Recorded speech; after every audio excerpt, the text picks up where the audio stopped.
In this essay, my creative writing is about helping people. Let's call it helping people.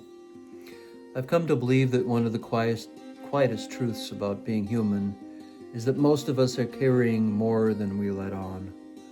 We move through our days with practiced smiles, polite conversations, and the familiar rhythm of routine. But underneath all of that, there are questions we have not answered, memories we haven't fully made peace with, longings we don't know how to name.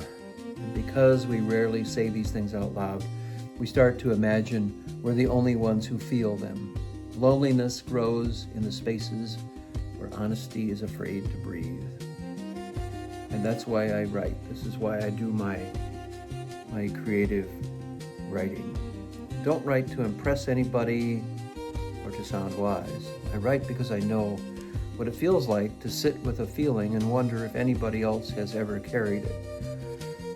I write because I've learned that when somebody finally says the thing you've been afraid to admit, even if it's a stranger thing on the page, you suddenly feel the world tilt a little bit closer because you feel like an island, maybe less like an island, that is, and more like a shoreline. It helps connect us. So if there's one thing I hope my writing does, I hope it helps connect to others.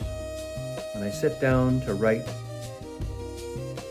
I try to speak from the truest part of myself, the part that's not performing, the part that's not trying to win anything, the part of me that remembers what it's like to be unsure or tired or quietly hopeful. I try to write the way a good friend listens, without judgment, without rushing, without pretending to have all the answers. I've learned that people don't need perfection from us. They need presence. They need somebody willing to name the things we all feel but rarely say. They need reminders that tenderness is not a weakness, that longing is not a flaw.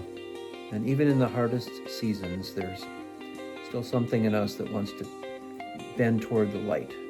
And if my words can offer even a small moment of recognition, or love, or caring, somebody reads a line and thinks, yeah, that's how I'm feeling too, then it's been worth it. I thought I was the only one. How many times have you heard people say, yeah, I thought I was the only one that ever went through that? When writers attempt ambitious topics about love, connection, feelings, relationships, when they attempt these ambitious topics, maybe controversial topics, they will touch souls and profoundly help those people feel less alone. So one thing my friend G. Anthony told me is that he writes so that he can help others heal. And I think that's a beautiful sentiment.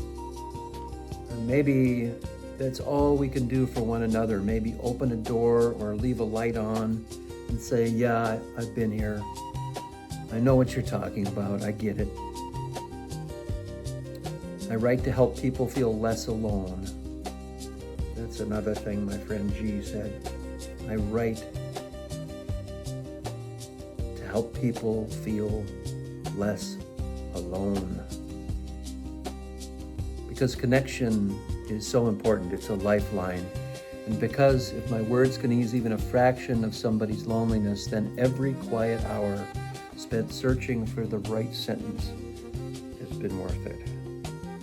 So why do I write? To connect, to maybe make people feel less alone. We're all kind of going through this human experience, whatever it is, whatever this is, and it's so short.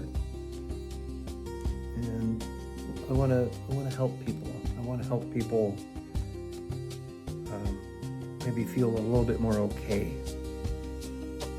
with their world and with their existence and with their purpose, and a little bit more okay about why they're here. So I can do just a little bit of that with my writing, my poetry, my novels, my short stories, my songs. If I can do that, I make that connection. that makes me feel good as a writer. And I think that's what many of my writer friends are striving for too, is to make that connection and maybe help people make insights in their lives that will help their lives. So I'll leave it at that. And so the theme of this essay was helping people by creative writing.